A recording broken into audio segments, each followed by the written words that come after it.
Selamat siang semuanya. Selamat siang. Di sini kelompok 1 akan mempresentasikan tentang konsep perlindungan dan penegakan hukum. Kelompok 1 akan memperkenalkan dirinya. Jadi saya Marsadulul Maulida, Saya Nani Bagusyawat. Saya Syamsir Daus. saya Cacana Kalia. Saya Ahmad Rumi. Saya Ivan Bagus Saputra. Jadi di sini kami akan menjelaskan tentang konsep perlindungan dan penegakan hukum. Pertama, di sini ada gambar timbangan. Artinya timbangan adalah lambang keadilan. Keadilan yang diperoleh melalui keseimbangan antara suratan dan suratan kuasa. Arti lambang palu di samping adalah kepastian hukum yang dibuat oleh seorang hakim. Hukum adalah keseluruhan tentang tingkah laku. Hukum dapat dipaksakan pelaksanaannya dengan suatu sanksi. Pasal 27 Undang-Undang NRI tahun 1945 menyatakan bahwa segala warga negara bersamaan kedudukannya di dalam hukum dan pemerintahan dan wajib menjunjung hukum dan pemerintah itu dengan tidak ada kecualinya. Rumusan tersebut bermakna bahwa semua warga negara dimanapun berada memiliki kedudukannya yang sama di mata hukum dan hak-hak yang sama di hadapan pemerintah.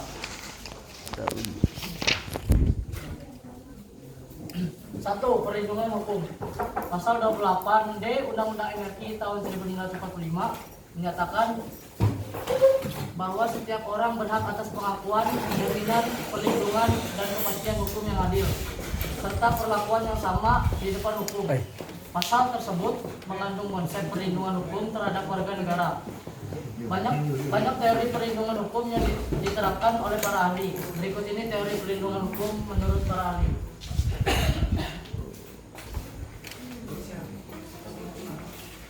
Satu, Cipto Raharjo, tokoh hukum di Indonesia menyatakan bahwa perlindungan hukum adalah memberikan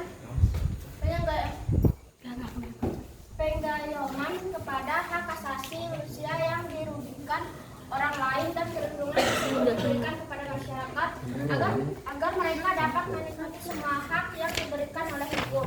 Kedua, menurut Sutiono dalam bukunya Of Law Informasi Hukum menyatakan bahwa perlindungan hukum merupakan tindakan untuk melindungi masyarakat dari kesewenang-wenang penguasa yang tidak sesuai aturan yang berlaku untuk melindungi masyarakat dan ketertiban hukum. Ketiga, Philippus M. Hudson menyatakan bahwa perlindungan hukum bagi rakyat berupa tindakan pemerintah yang bersifat preventif dan representatif. Bersifat preventif artinya pemerintah lebih bersifat hati-hati dalam pengambilan dan pembuatan keputusan. Bersifat representatif artinya pemerintah harus lebih bersikap tegas dalam pengambilan dan pembuatan keputusan atas pelanggaran yang telah terjadi. Perlindungan hukum mendorong adanya aturan yang bisa menjamin hak warga negara. Undang-undang tersebut bisa berupa dokumen yang bersifat tertulis. Dokumen tersebut harus dibuat pemerintah dalam bentuk peraturan undang-undang.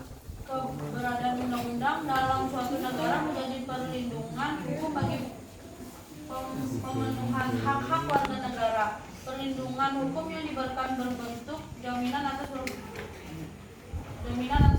hak dasar manusia. Setiap orang tidak boleh diperlakukan kasar sebagaimana dilarang dalam undang-undang. Bentuk perlindungan dapat dikatakan sebagai perlindungan hukum apabila mengandung unsur-unsur berikut: adanya jaminan kepastian hukum, adanya jaminan yang berkaitan dengan hak-hak warga negara, adanya sanksi hukum bagi pihak yang melanggarnya. Unsur-unsur tersebut dapat memberikan pengertian bahwa perlindungan hukum merupakan perlindungan terhadap subjek hukum melalui peraturan perundang-undangan yang berlaku. C. Perlindungan hukum secara preventif. Perlindungan hukum secara preventif bertujuan mencegah terjadinya pelanggaran.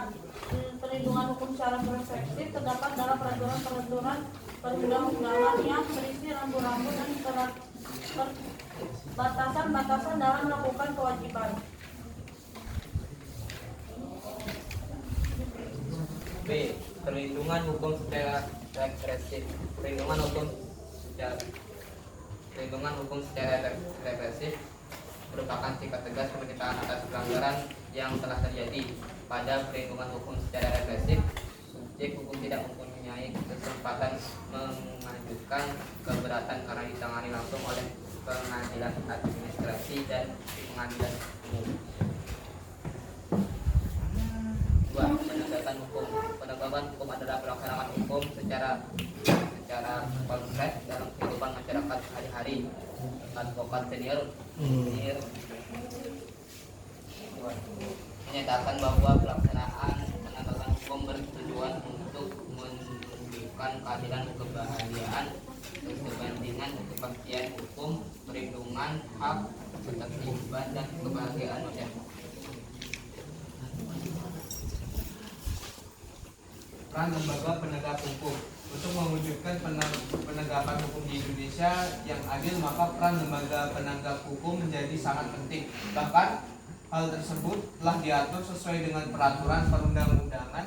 Dalam hal ini lembaga yang dimaksud yaitu 1. Kepolisian RI atau Polri, sesuai dengan UU nomor 2 tahun 2002 pasal 13. Polri memiliki tugas untuk memelihara keamanan dan ketertiban masyarakat, menegakkan hukum, memberi perlindungan, pengayoman dan pelayanan kepada masyarakat. Kelompok 2 siapa? 2. Kejaksaan RI. Peran Kejaksaan RI diatur dalam UU nomor 15 tahun 2004 pasal 30, yaitu untuk melakukan penuntutan, melaksanakan penetapan dan putusan pengadilan yang telah diperoleh hakim. 3. Pengacara memberi bantuan hukum kepada subjek hukum seperti membuat dan mengajukan gugatan, jawaban, tangkisan, diputuskannya perkara dan lainnya. Jadi di sini ada wujud penerapan perlindungan dan penegakan hukum. Yang pertama adalah tegaknya supremasi hukum, yaitu supremasi hukum bermakna bahwa hukum memiliki kekuasaan yang mutlak untuk mengatur kehidupan manusia. Jadi setiap tindakan yang dilakukan masyarakat ataupun pemerintahan semua berlindas atas hukum yang berlaku. Yang kedua adalah tegaknya keadilan. Tujuan utama yaitu untuk mewujudkan keadilan bagi setiap warga negara agar bisa menikmati hak dan melaksanakan tanggung jawab yang adil. Yang ketiga adalah mewujudkan perdamaian. Setiap orang mendambakan kehidupan yang diwarnai dengan suasana yang damai yang bisa terwujud jika setiap orang merasa dilindungi dalam segala bidang kehidupan. Hal ini bisa dilakukan jika aturan-aturan yang berlaku di masyarakat bisa dilaksanakan dengan baik oleh setiap orang, baik masyarakat maupun pemerintahan. Jadi di sini kami sudah menjelaskan tentang konsep perlindungan dan penegakan hukum. Jika ada yang kurang paham bisa bertanya. Kita akan membuka sesi bertanya jawab. Apakah dari kelompok lain ada yang ingin bertanya?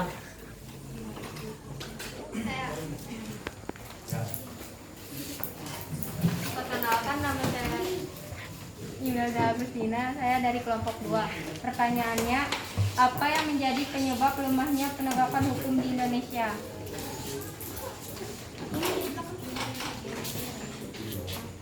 Bisa diulangi soalnya.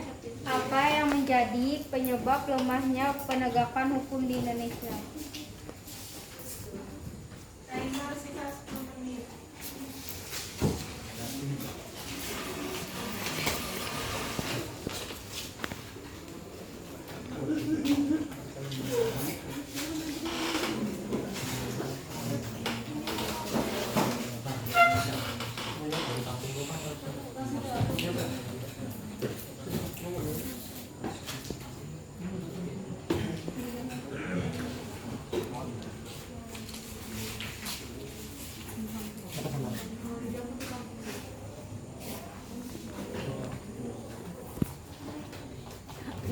Hentiin dulu kah?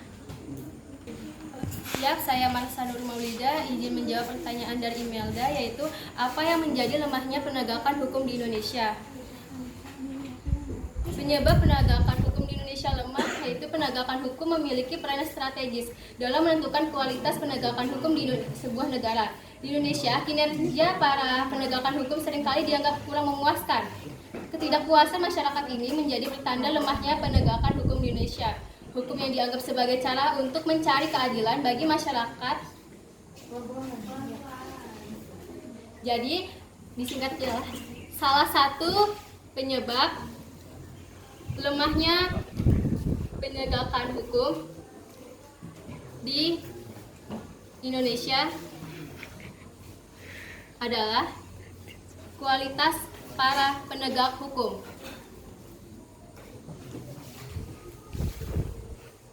Masih rendahnya moralitas, mengakibatkan profesionalisme kurang dan terjadi ketidakmauan para penegak hukum.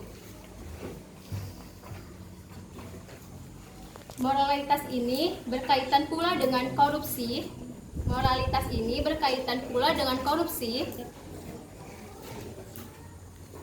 Yang dilakukan oleh oknum penegak hukum.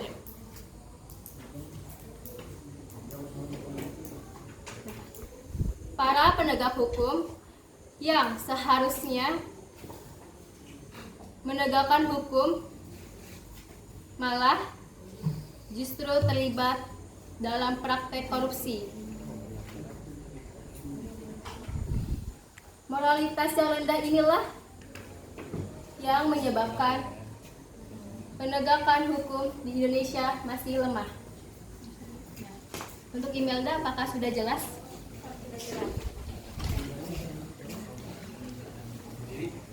Apakah ada lagi yang ingin bertanya? Ingin bertanya? Nadia. Siap, saya Nadia Pranija Putri dari kelompok 6 izin bertanya. Hal-hal apa saja yang dapat mempengaruhi perlindungan dan penegakan hukum?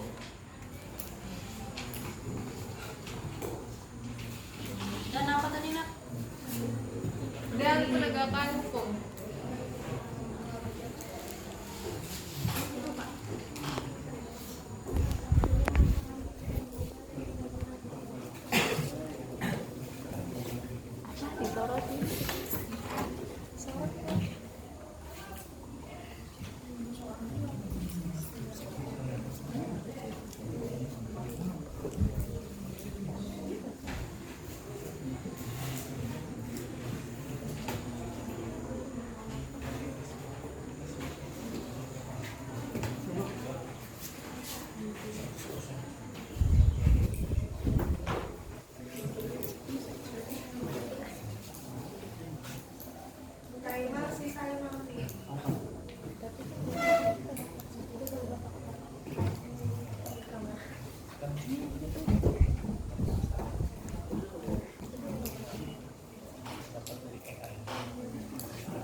Sebelum menjawab pertanyaan dari Nadia, pertanyaannya adalah faktor-faktor apa saja yang mempengaruhi penegakan hal-hal yang mempengaruhi penegakan dan apa itu?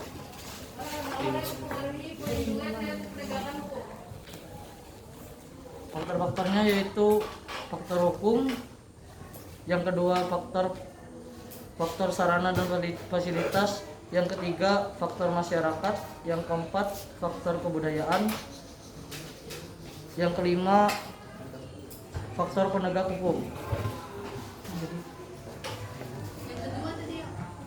yang kedua faktor sarana dan fasilitas,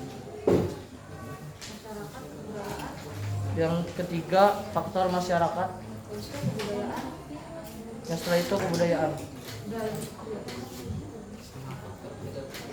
Sama faktor penegak hukum tadi.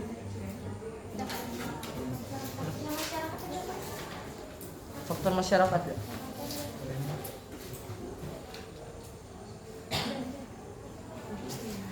Apakah sudah jelas? Jelas. Terima kasih. Apakah ada yang ingin bertanya? Siap saya. Saya Muhammad Rifki Ramadhani dari kelompok 1 ingin bertanya, apa yang dimaksud dengan konsep perlindungan hukum dan mengapa ini penting dalam sistem hukum suatu negara? Apa yang dimaksud dengan konsep perlindungan hukum dan mengapa ini penting dalam sistem hukum suatu negara?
Siap izin menjawab?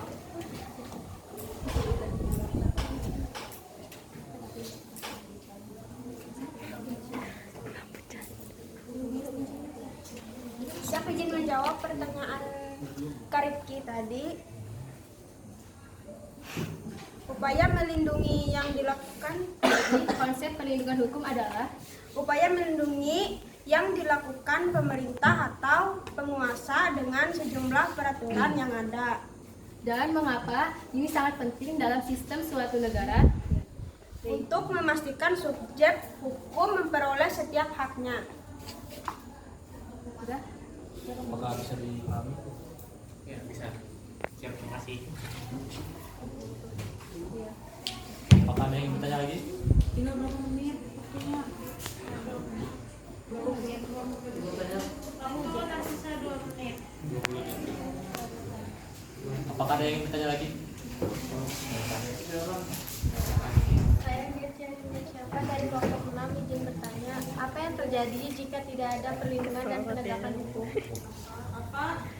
Apa yang terjadi jika tidak ada perlindungan dan penegakan hukum?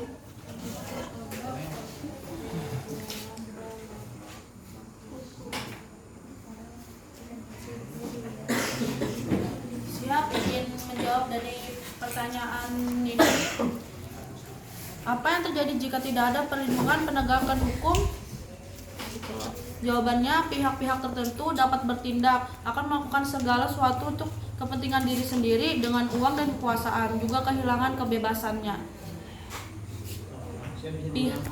Pihak-pihak tertentu Tanpa adanya perlindungan hukum, pihak-pihak tertentu dapat bertindak, akan melakukan segala sesuatunya untuk kepentingan diri sendiri dengan uang dan kekuasaan, juga kehilangan kebebasannya.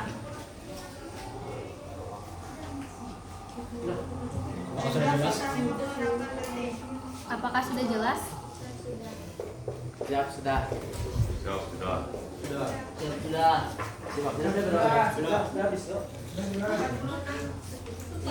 Tutup ya.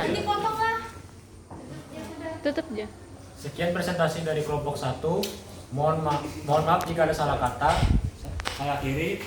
Selamat siang. Selamat siang.